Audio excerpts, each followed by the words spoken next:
आमच्याकडं पोळ्यानंतर दसरा, दसऱ्यानंतर दिवाळी, दिवाळीनंतर धुरंडी, धुरंडीनंतर पाडवा. हा जो मोसम आहे हा हिंदूंच्या सणाचा मोसम आहे.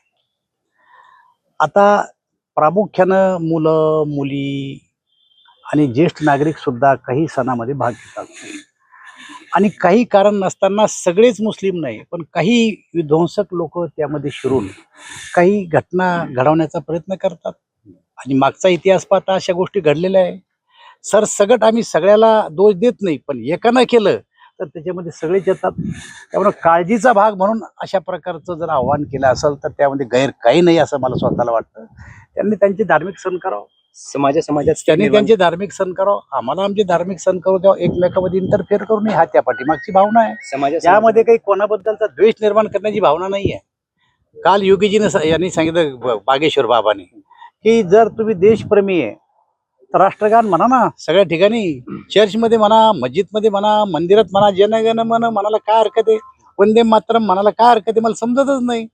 पण जर देशभक्ती आहे ते हे बनायलाच पाहिजे, त्यालाही ते विरोध करतात. गरबामध्ये नका म्हणतो, नका जाऊ, काय फरक पडतो, नाही जायला पाहिजे.